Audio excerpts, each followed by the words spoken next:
Some housekeeping things. First off, I have office hours, not that anyone has been, but Tuesday mornings. I know no one has been waiting there at 8:30 in the morning to see me in the office hours. But anyway, I do have them from 8:30 to 11:30 normally. However, for the next 2 weeks, tomorrow and a week from tomorrow, instead I'm moving them from 1 to 4. Okay? So feel free to come on by.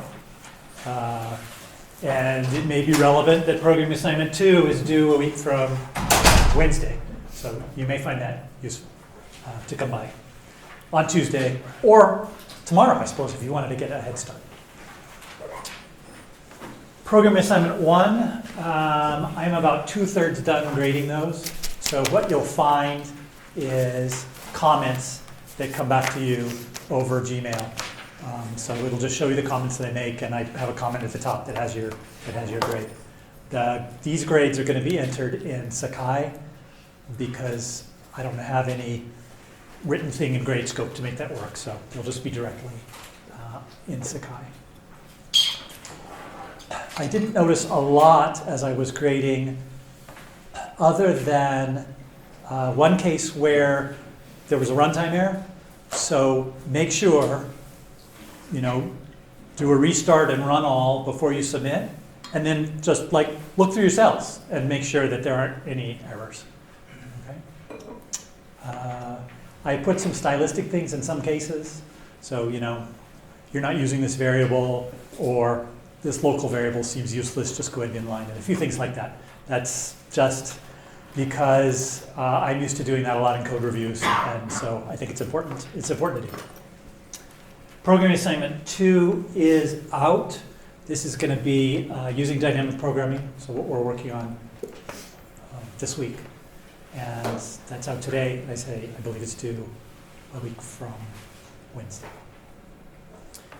Any questions about these type things? I have not gotten a chance to look at the homework, although I know you guys just turned it in, but I haven't looked at that, and I will hope to grade that by Wednesday. Although, as you're probably aware, there were a lot of exercises, so it may take me a while to grade that. I think that's about it. So let's go ahead and get started. So we're working, for the moment, assuming we have a model. That is, we know P of S prime R, S and A. Okay. So this is unlike, for instance, when you guys were using the JavaScript application, the MDP application, where you just had states and you clicked and you got rewards. And we're going to need to learn how to solve those. But we're not doing that now. So for now, we're taking advantage of the fact that we have this P. And then we can really use the Bellman equation to do some nifty things. So the Bellman, let's say equations, right? So we have the Bellman equation, let's say for V sub pi, right? That says basically what the value of S is if we're following policy pi. And we can say that's the summation over all actions, right? Where we look at the probability of a given action given this state. And there are a variety of ways to remember this. Or really the way I look at it is I don't try and remember it. I try and just be able to rederive it. I think that's really important. So there are a variety of ways you can rederive these. One way you can rederive these is from the backup diagram. Okay, so you can look at a backup diagram and remember that S is here and below S are actions, right? Like a given action.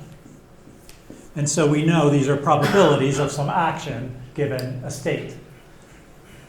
And we won't use P, we'll use pi. Right? So that's the pi.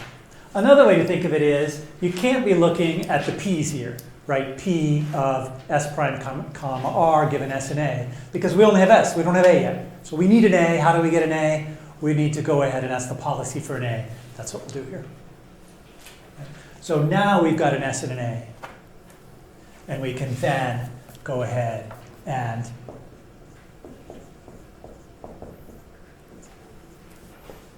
take P of S prime comma R given S and A. right? Iterate over all the S primes, all the R's. That will then give us basically all these. This will give us an S prime. These are all P's. And we get a reward along the way, right? So if we look at any one of these summations, that's taken us down one path here, and then any one term in this summation is taking just one path here, and let's say this is where we are. Okay. So for a deterministic environment, that P would always be 1, right? For a deterministic environment, this P would be 1. For a deterministic policy, this pi would be 1. There'd be one non-zero pi value, and it'd be the action. So we're down here, and now the question is, what's the reward for this, right? The reward once we got to S prime. Basically, we had the reward along the way. There's no reward in choosing an action. There's a reward in taking the action, and the environment gives us the reward. And so that's our R here, right? And then we've got our expected reward for this. The expected reward, if we start at S prime and follow policy pi, well, we know what that is. That's V, so pi of S prime. And the important thing we need to do is, Josh, what are we missing here? Lambda or like Yeah, gamma is what we would use, but yeah, our discount factor, gamma. Okay. That's where we get this.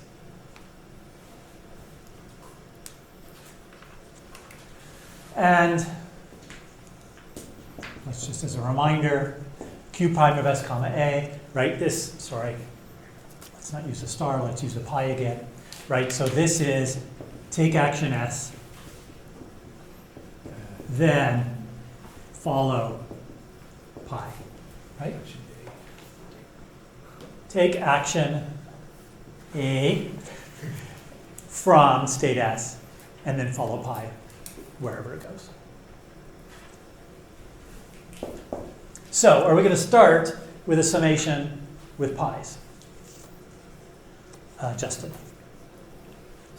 Say the question. So for the V case, we started with a summation over pi's.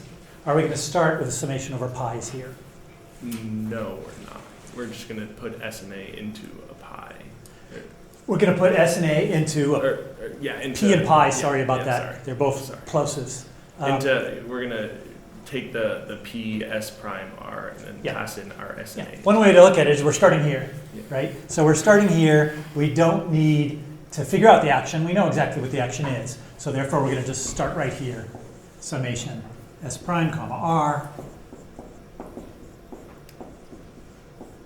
All right, and that takes us down to here. And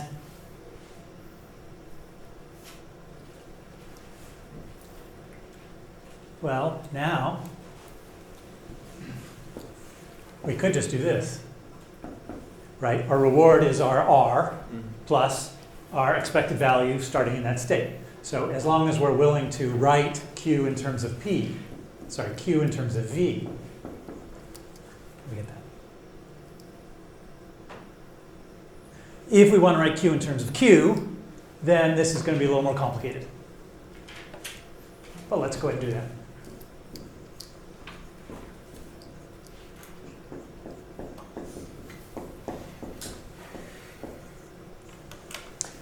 We got an R reward.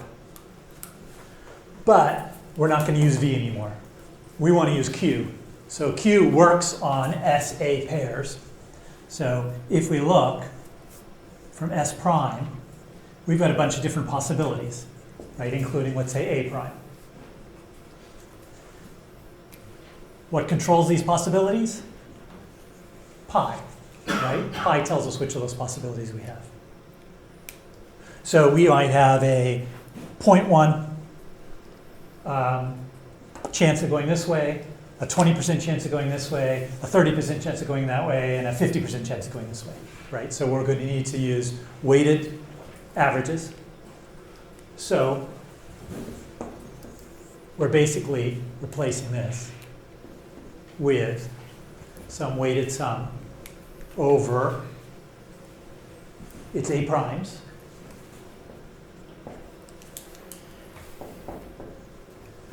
It's pi of what's the chance of taking A prime given S prime.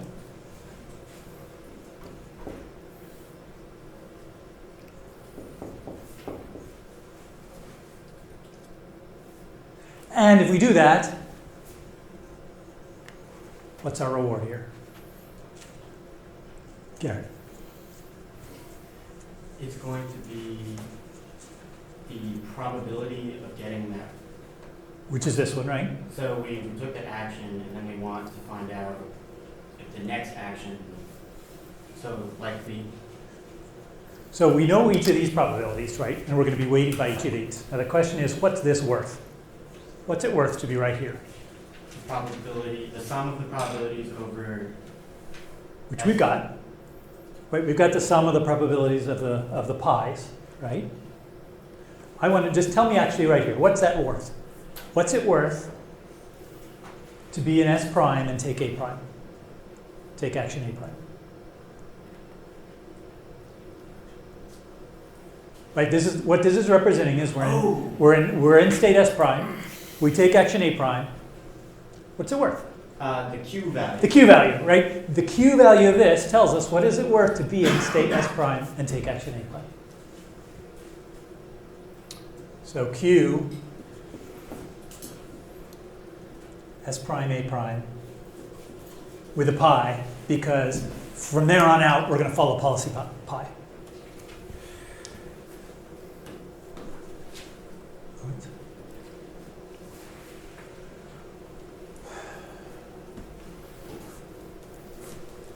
Crucial that you guys be familiar with this and be comfortable with being able to move back and forth between these. All right. And it will not do you well to memorize this. That just doesn't work well. I remember, what was it? I was helping my teenage son years ago in learning chemistry. Right, and you have all these things you have to learn, carbonates and I don't even remember all the rest of them, but there are all these, O3 has this name, and this has this name, and this has this name. And the temptation was, memorize those. And I said, forget the memorizing, we'll just use them. And you use them over and over and over again, and then the memorization comes. In the same way, just recreate this equation from scratch, from your backup diagram, over and over again, and then it will become second nature.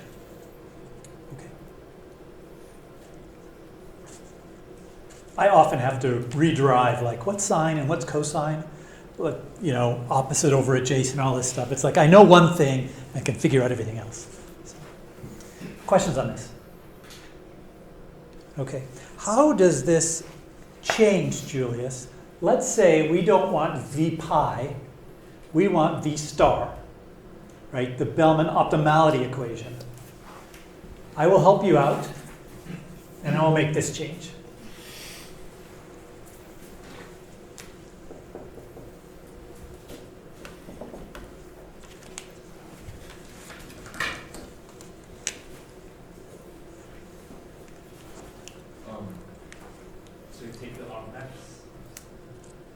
Take the argmax of what? The pi. Okay, so if we take an argmax, we're going to end up with an action, right? Yeah. Will that work? No. Yes? No? I can take the arguments of the problem. It gives you the highest value. Okay, so let's look. We're back to here.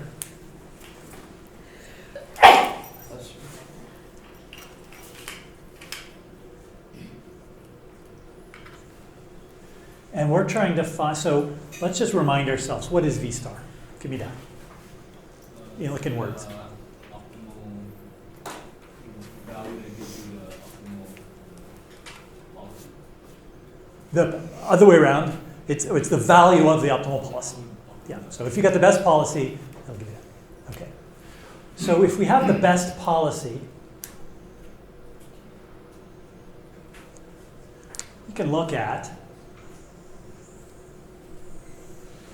right, taking this action gives us a certain expected value.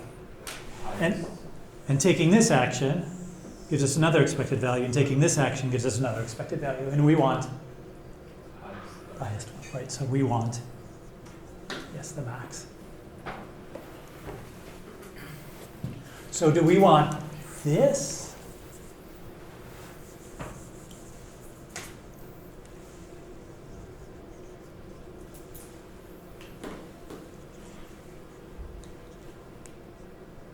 So we want the action that gives us the maximum value.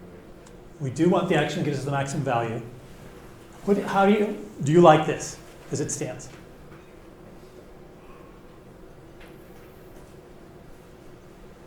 So it returns a value, not the action. Yeah, we definitely return value because v is a value. Yeah, so we definitely want a value, and we know that the max is going to return us the max of whatever this is, right?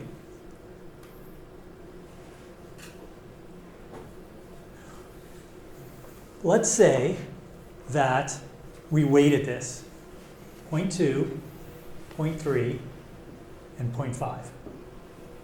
So we had a policy that take this 0.5 at a time, this 0.3 at a time, and this 0.2 at a time. Okay? When we're looking at the largest to the max, do we want the weighted max? Or do we want the raw max, ignoring the 0.5, the 0.3, and the 0.2? Raw max. We want the raw max, right? Because, well, for two reasons. One, we've got a pi in here. We don't even know what pi is. We're just saying, what's the optimal? And you're throwing in some random policy here, so we don't want that. We just want to say, which action takes you the best? And we're going to go 100% of the time to that action. So we're going to weight it a 1 once we find out what it is. Does that make sense? Okay. So that's where our max comes in there.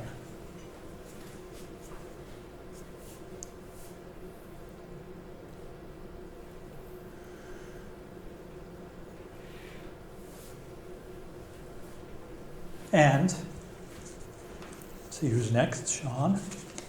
We'll get ready for Q. So let's make Q be a best. Clearly we need to change this to a best, right? So let's start with this one.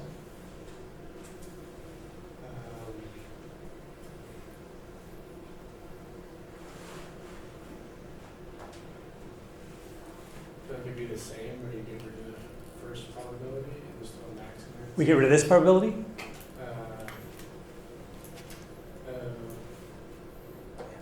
Because this probability is the environment. Right. And the environment's still there doing its thing, doing its non-deterministic thing. And so we still need this because that is the spreading of here, which is after we take the action, what state are we going to be in and what reward we're going to get. And it's non-deterministic. So it could just be max of the whole thing. Max of, in this case, we change the summation to a max, right? That's what we did here to turn this one. Yeah. Here, we're deciding we want to keep this summation because we still have these different responses to the environment. We don't have any other summations.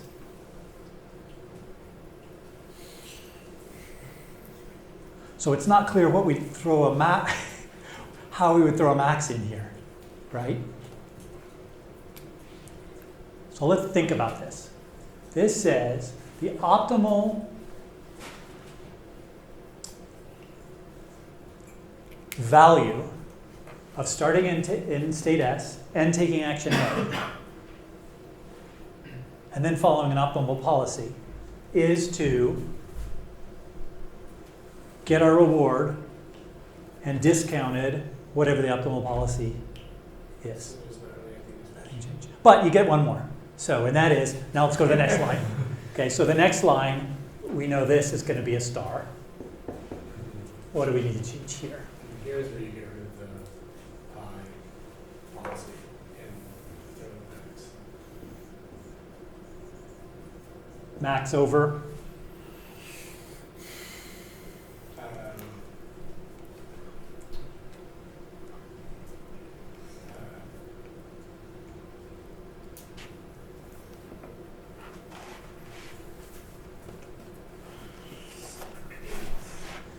no. It's other actions, and what actions? A prime, right? Because we've already got A, so we're not trying to take a max over that. It's basically the summation over A primes turns into a max over A primes. And again, we get rid of the probability because we're going to turn that to 1. Okay. All right. Thank you guys for being so willing. All right. So policy evaluation, we already looked at, right? That was basically this one where we were back to the pi's and had the summation. And here's what we can do. We can use this formula. So I'm going to go ahead and take this back to a pi formula.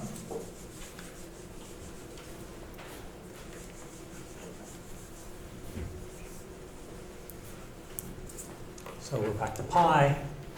We have the summation over A of pi of A given S d pi. Okay, so we're back to there.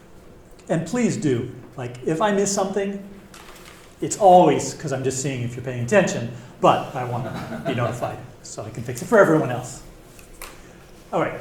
So we can actually use this like we do in Newton's method, just as a way of successive approximation.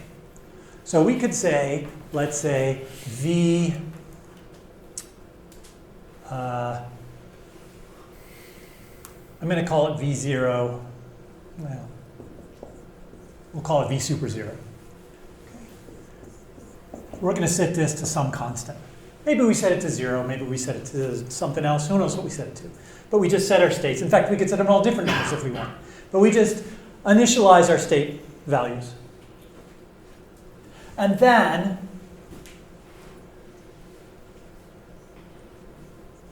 we go ahead and basically say V pi super 1 of S equals summation, blah, blah, blah, blah, blah, blah, blah, R plus alpha V pi. I'm going to just, instead of 1, I'm going to just go ahead and do the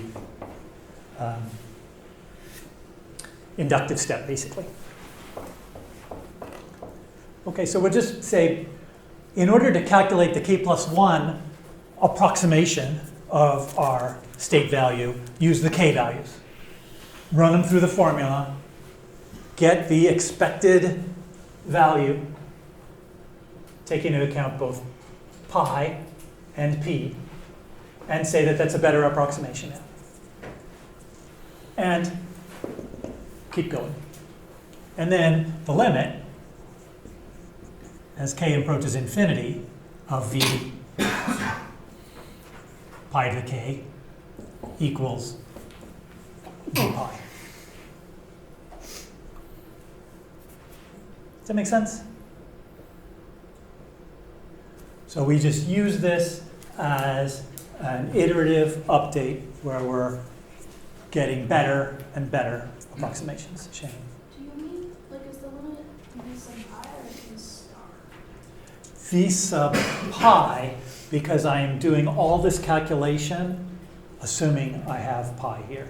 We could do something similar with v star, but we're not right now. We'll talk about that on Wednesday as a possibility.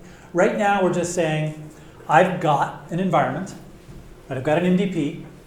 I've got a policy that operates in a particular way. I want to know what this policy is worth, what all my states are worth, given that that's my policy. So Nelson. in goes to infinity, we're going up the backup diagram? Here's what we're going to do. Let's say we have all our states. Okay? And we're going to say we have v pi k here.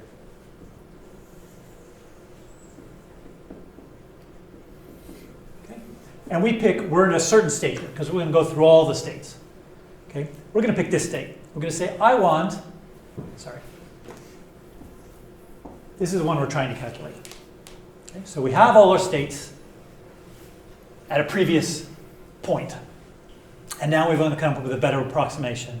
And this is the one we're trying to come up with a better approximation of right now. So we are going to use this formula, which is this formula. And we're going to say, basically, this is state S right here, right? So here's state S. We're going to go ahead and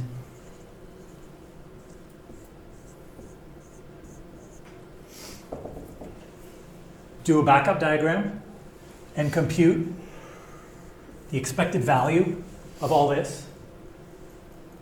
We're going to be looking at a bunch of different states.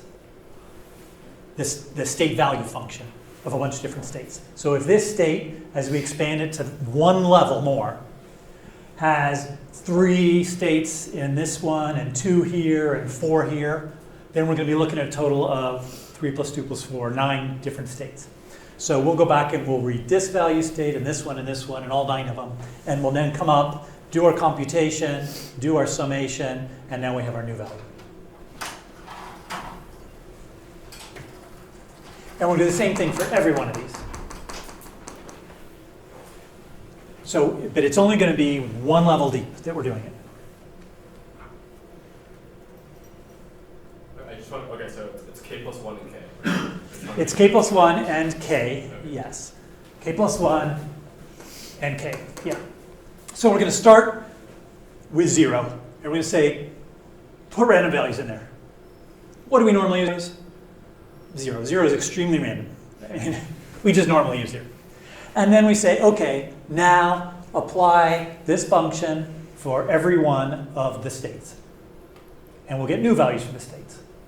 And then do it again, and do it again, and do it again, and do it again until what?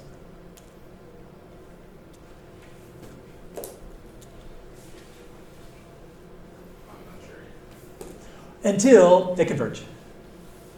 Until basically you have these values and you calculate the new values and they're the same. And if they're the same, then we've all of a sudden reached our steady state of our Bellman equation. Because the Bellman equation says the true values share this relationship. The true values of all the states share the relationship that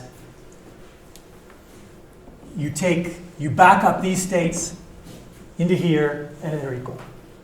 And so once you've done that, they don't change. So we are describing a protocol to determine the true values of different states given a policy. So it's our ultimate end goal would also be to find an optimal policy. That would be a cool thing to do. Step 1, though, is just policy evaluation.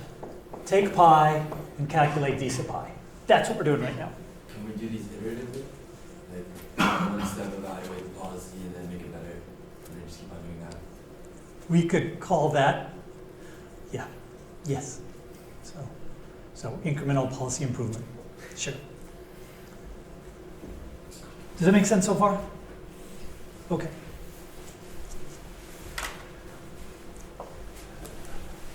We can make this a little simpler. Rather than having one array with our old values at the previous iteration and a new array at the new iteration, we can do this in place. We can say, forget having 2 arrays. Let's say we've calculated v sub k, or v super k.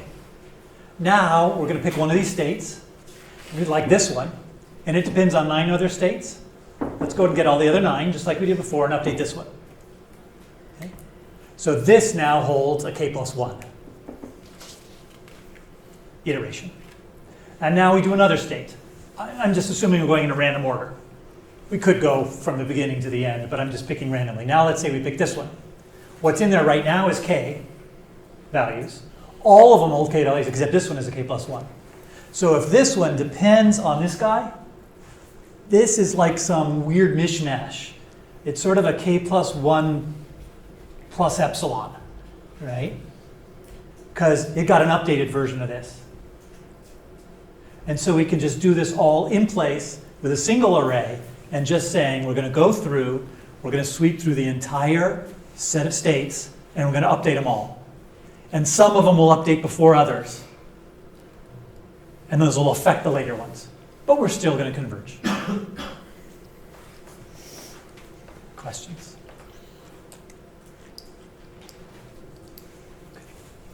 So, are you going to converge faster?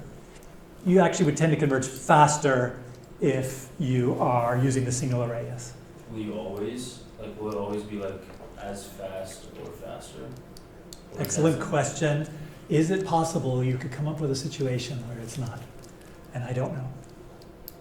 In practice, it's faster, but I don't know theoretically whether you could come up with a degenerate case where you do worse. And I don't want to think about it now. So that's policy evaluation. Take a policy, figure out its state value. Now, let's take state values and come up with a policy.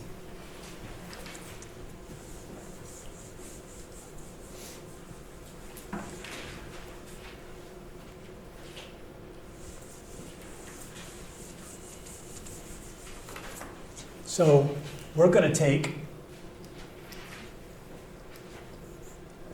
v sub pi. Before I do this, let's look at an example of the calculating the state value for a policy. Okay? So do you remember the grid world we had? I think it was 5 by 5. And like if you go here, it shoots you over to here and gives you a plus 10. And if you're here, it shoots you over here and gives you a plus 5. And everywhere else is 0, except if you try and go off the edge, you get a -1 and you stay where you are. All right? So let's look at a very simple example of this. Let's look at a policy .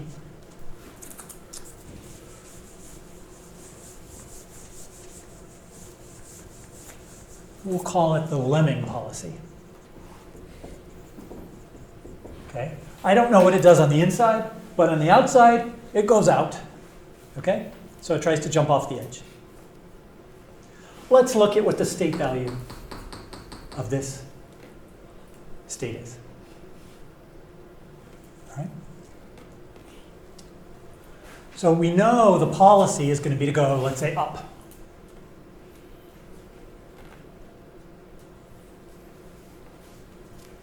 And let's just go through the iteration, because it'll be very simple because it doesn't depend on very much. So let's give it an initial policy, or an initial value of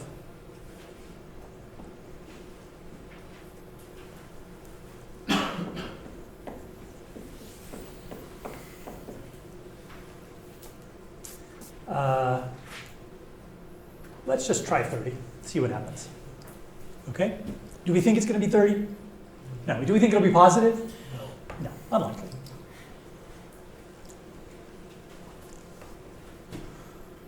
So now how do we update this state? We take this state and we take the probability of taking the action, which is going to be 1. We take the probability of getting a particular state and reward back, which is going to be 1. Right? So it basically looks like this. We're at 0, 0. We take action up, and that takes us to 0, 0 with a reward of -1. It's not 30, it's 3. It's going to take too long. Okay? Let's use gamma at 0.9. And we're going to do rough numbers as I'm doing these calculations. So when we calculate, and that's actually 0, right? We initialize it to 3. 1 is going to be basically 1 times 1, which are our two probabilities for our weighted average. and we just don't have much weighting, times our immediate reward plus our discounted future reward. So we're going to be 1 times negative 1 for our immediate reward plus gamma times 3 equals 2.7, 1.7. So we went from 3 to 1.7. And now we're going to do it again. V prime 2 of this particular state, 0, 0. It's going to be 1 times 1, negative 1 plus gamma times 1.7 equals gamma times 1.7 is, let's say, 1.4.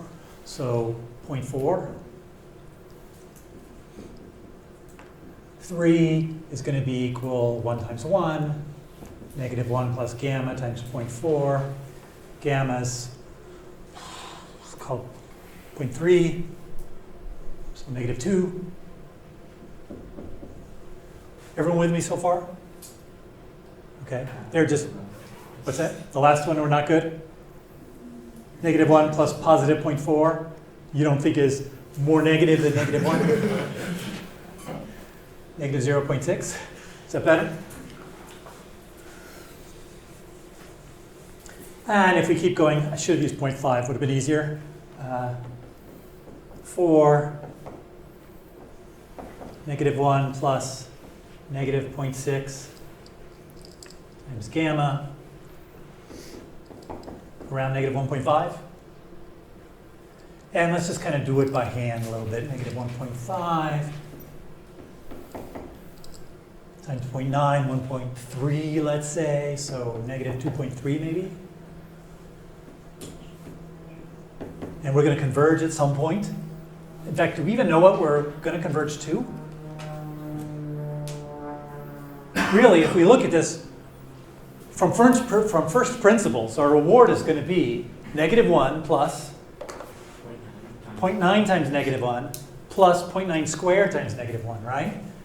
So summation from k equals 0 to infinity of 0.9 to the k times negative 1. It's just negative 1 times that, right? Which is going to be equal negative 1 times 1 over 1 minus gamma. Why is it multiplication and not addition of our initial term? Or an initial reward? We had a times negative 1 for each one of these, and I just extracted out that negative 1 constant before the summation. Just negative 1 times all these weighting factors.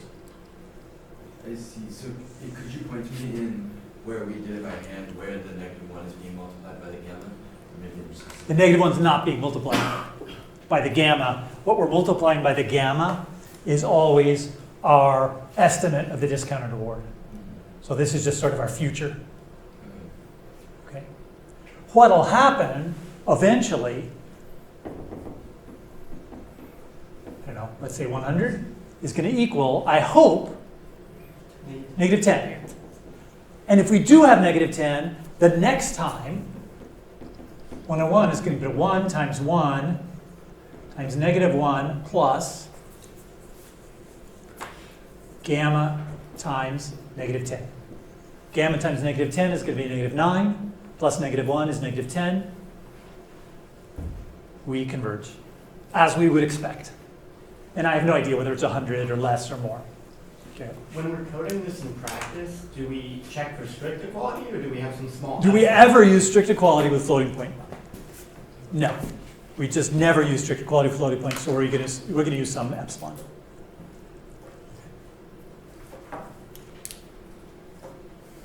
Right. And ideally, you're not looking at an absolute difference. You're looking at a relative difference. So this minus this divided by this, and see if that's less than some. Epsilon. So does the initial reward not affect the final convergence value? The initial reward, our negative 1 that we get here. No, not our reward, Our initial value here yeah. is, we can set this to anything and we will converge. Just like if we're using Newton's method, we can set our initial value to whatever we want. There are better ones and worse ones in terms of how fast you'll get there, but it'll eventually converge. Existing? Oh, So without like some local minimum. we are guaranteed to converge. We're not going to hit some local minimum. It just it can't happen. So this is the policy evaluation. It works on good policies. It works on bad policies. It gives you some indication. Given the policy you got, how good is it to go to this place? Right? So for me, when I'm playing Counter-Strike, my values are very low because I'm so crappy at it. Right? All right. And of course, normally, you would have, if you have a deterministic policy, non-deterministic policy or non-deterministic environment, you're going to be depending on more V's. In our case, this V just depended on itself. Often, this V will depend on one other V, or it may depend on a set of other V's. And you can get those multiple other V's in one of two ways. You're either spreading out based on you're taking different actions possibly, or you're spreading out once you've got the action based on what the environment gives you, possibly multiple states or multiple rewards. Yeah, so I guess that was my question. So the second one that you're multiplying would change if, let's say, if the environment was not... This is the environment non-deterministic, and this is the policy deterministic. Yep. All right. So we're going to go now to the policy improvement.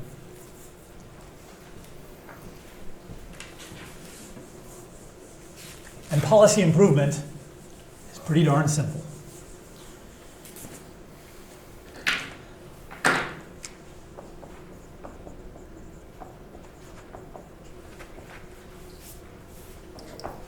So policy improvement says, basically, you've got the values for a policy. So given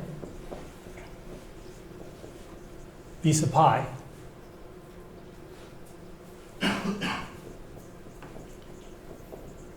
create a greedy pi prime. Greedy with respect to these values. And if you do, pi prime is at least as good as pi.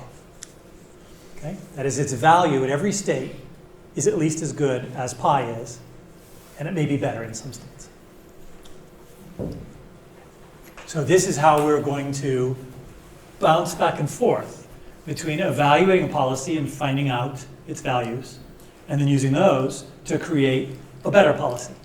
And then evaluating that policy to find its values, and then creating a better policy, and so on, so on. Well, let's see how this works. The policy improvement is pretty simple. Really, it is create greedy. So be greedy with respect to the value. So you've got, again, we look at a backup diagram, right? You've got S. We've got some possible actions.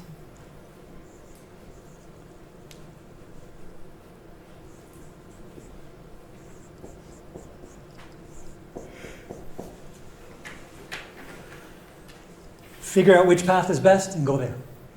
Okay? So take the max.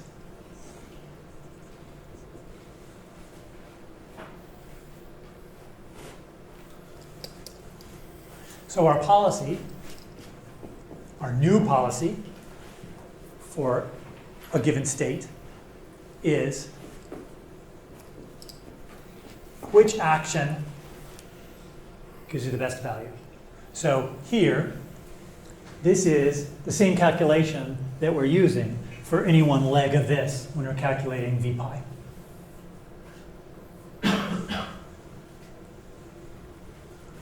So just take the largest one. So this is the summation over S prime and R. SA of R plus gamma V pi of S prime. So here's where we're using V sub pi. Ding. And that's just the action value method, right? It's just Q pi of S and A. This is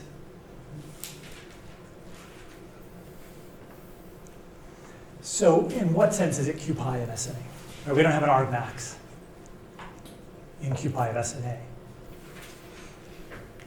I mean, don't you just take the state, don't you just want to maximize the value, so you want to take the argmax of A for Q pi of S and A? Oh, so that is certainly another way to look at it. I see what you mean.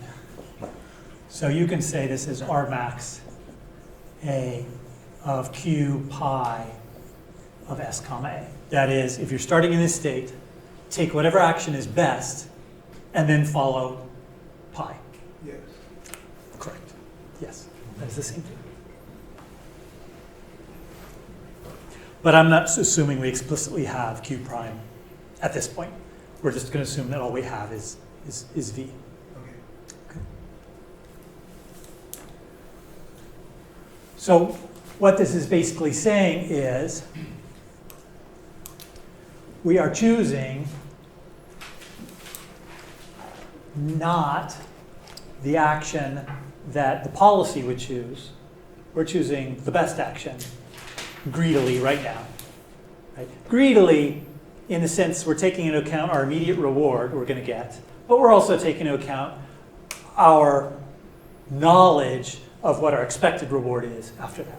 Right? This is our true reward we get. The reward plus our discounted reward from it. See ya. So as we're like updating pi, would we then, if each like pi prime is basically taking the maximum action, and we keep like updating that, are we then, once we have like policy, it's always going to be the same? Like once we've learned like the optimal policy, it's not that there's like at some state a probability that we go to different action, that we're always taking one action. So here's the deal. Is it deterministic or not? Right? I think is your question. If this max is a strict max, where one of them is better than the others, then we're going to end up with a deterministic optimum policy. But if you've got ties, you can choose one with probability 1. Or you could choose this one with probability 1. Or you could choose these in some combination that add up to a probability of 1. So you could come up with a non-deterministic policy, but the way we create greedy policies, we normally are going to always create a deterministic greedy policy. Because if there's a optimal policy, there is an optimal policy, and there's always a deterministic optimum policy. Does that explain? Answer your question? Okay. So here's what we're going to do. We're going to bounce back and forth. We are going to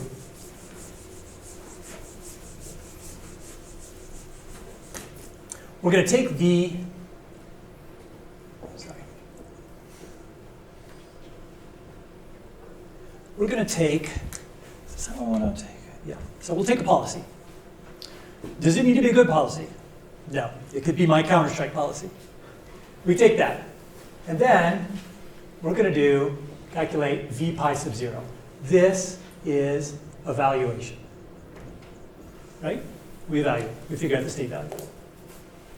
And then we use policy improvement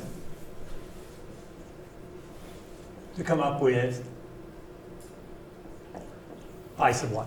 We're not going to use a prime because we get too many primes in the way. Okay? This policy, can this policy be worse than this policy, Alfredo? No. Can't be worse. Could it be the same? Yes. The archives. Yeah. If it's the same, what do we know about this?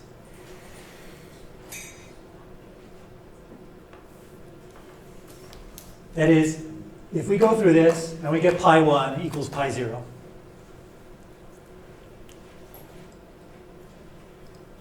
In fact, let's do this. Let's say we do an evaluate again. And we get V pi 1. Could this be the same as this? if this is the same as this, what do we know about this policy? It's optimal. So we keep going until we converge. We can converge either on the policies or on the value functions. So it's not possible for it to like, even if they're the same, just like at one time, so like maybe later on it gets better than both of those. Like, here's the deal. If this policy is the same as this policy, then this state value function is the same as this state value function, right? mm-hmm. And we know this policy is greater than or equal to this policy. Mm-hmm. If it's not greater than, it must be equal. And if it's equal, we are guaranteed it's optimal. Okay. So we're going to keep going until eventually we get to pi star and v star. That's what'll happen. So we're just ping-ponging back and forth.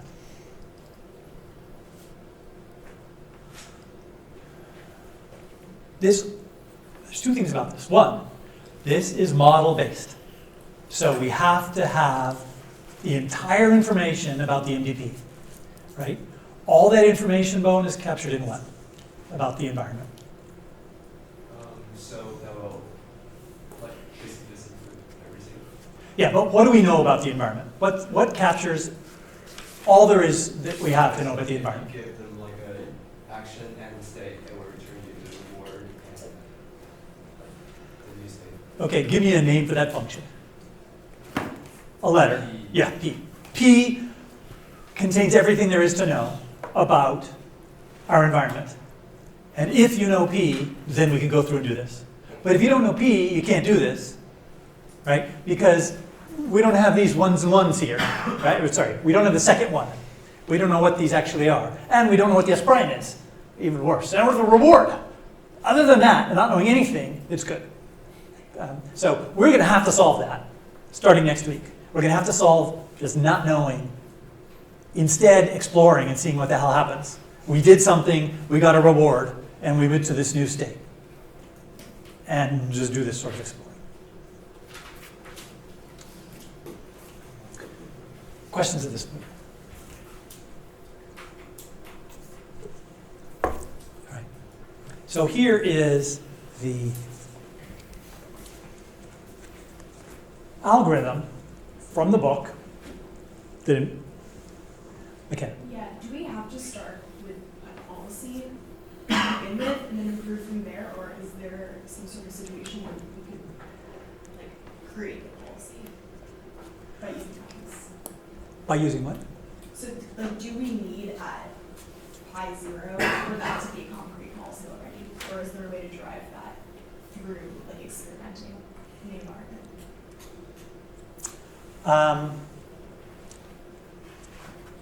In this case, with a dynamic programming, so let me back up a second. Yes, you can do experimentation. Okay. Let me just mention a few things. One, we have all our states that we want to go through. Right? So these are our states that we want to go through and update. How do we know which states we want to update? We normally do a full sweep, which is this right here, where we go through for every single state, and we go through and we update.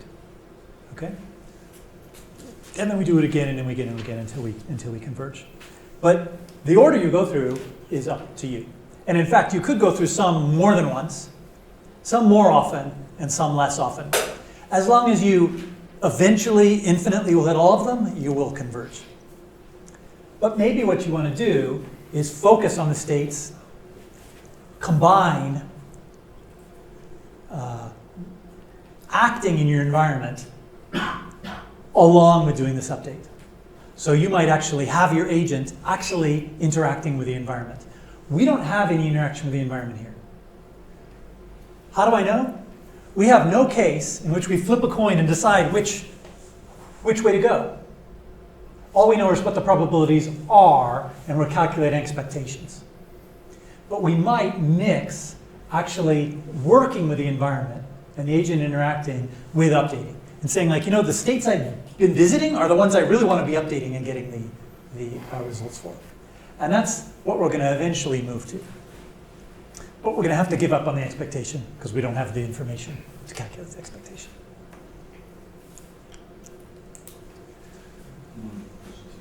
I'm still like a little wary, or just a little nervous about how, like, our conception of optimality, and also now that we are only like, we almost exclusively act greedily to try to improve every single value function that we have. And I don't know, I guess my question kind of comes up, like, on one hand, on the hypothetical of the same kind of situation we described last class, where there's a state that's immediately more fruitful, but then like you never get out of it, or you'll just be stuck there. And I guess to ask a more concrete question, like, does there need to be some form of exploration built into our policy improvement? There doesn't need to be any form of exploration, and the reason for that is we are looking at the expectation across everything, right? Both across the policy and across the environment. And so we have sort of this God's eye view, and we can calculate that expectation. All of this is going to come up as we become model free. So all these questions come up: how much do we explore? How much do we exploit? All that stuff is going to start coming up. Okay. But we're just relaxing. We are using more information right now to make it simpler. But So I guess kind of similar, but like for this process, like we are going to evaluate like until it converge. That sounds like a very time-consuming process, and like we have to do that like every single time. Like, is that like always the true, or like is there some alternative for that? No, that's what. Well, we're going to see on Wednesday some opportunities for sort of mixing and matching these. We'll do a little of this, and then we'll do some of that, and a little of this and some of that, where we can continue to improve. The cases where this is infeasible are, first, we don't know the model. Right? We don't have P. Clearly, it's infeasible there. Impossible. And then the infeasible one is the state space is too large. Right? This first step might, if we have, 10 to the 50 states, then we'll just never get past this to get to the next step to improve. And that's a case where we would need approximation. Is it possible to do evaluation from like a action value perspective instead? So instead of a state value, look at it in terms of action value? Sure. And that would be useful if there's like a big state space for small actions. Well, you are learning strictly more, right? There are more things to learn if you're learning action values than state values, because action values are state crossed with actions, right? However, it's very much easier to determine what your greedy policy is. So the improvement becomes cheaper because basically you don't have to go through this summation, because in some sense you've already done it and stored it. Does that explain that? But there are more state action payers than there are states.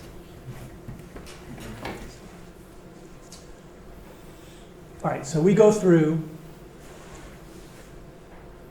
ahead. I think I said this is actually probably not quite the right termination condition. We should be using a relative rather than an absolute difference here. For our case, it's not going to really matter. And we just go through and update our values. Once we've got this, we've got some good values. Then we're going to go ahead and use the argmax to calculate new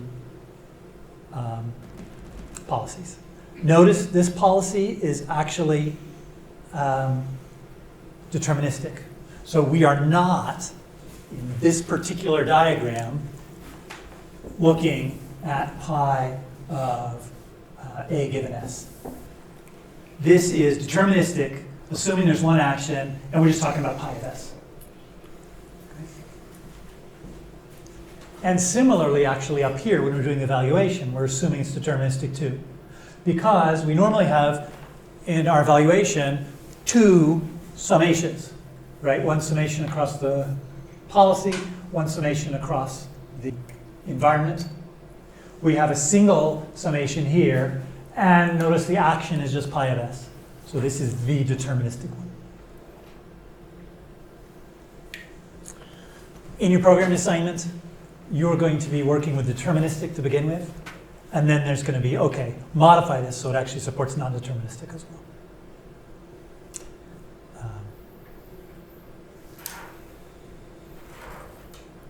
And then we go through, calculate our new pi based on this v.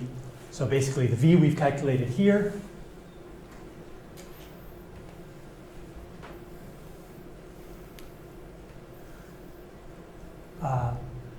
affects our policy. And then we go back again. Right? If the policy didn't change, we're done. We can exit. Otherwise, we go back. One question I have.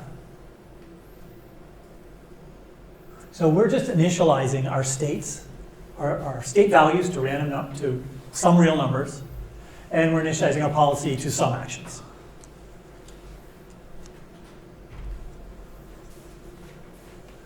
Could we initialize our state values to random numbers in here? So instead of once at the very beginning of this entire thing,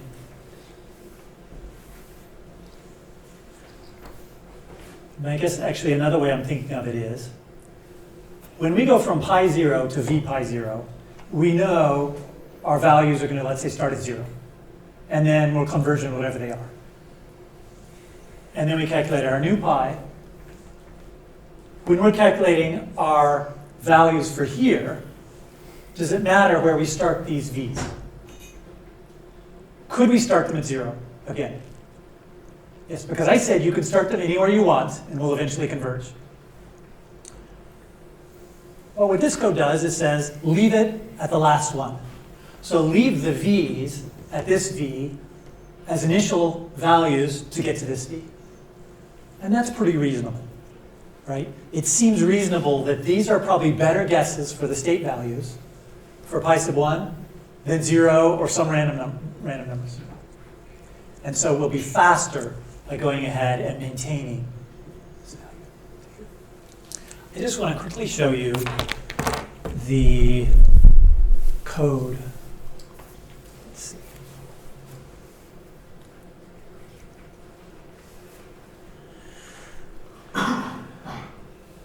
Probably don't want to go the solution. Let's do the. All right.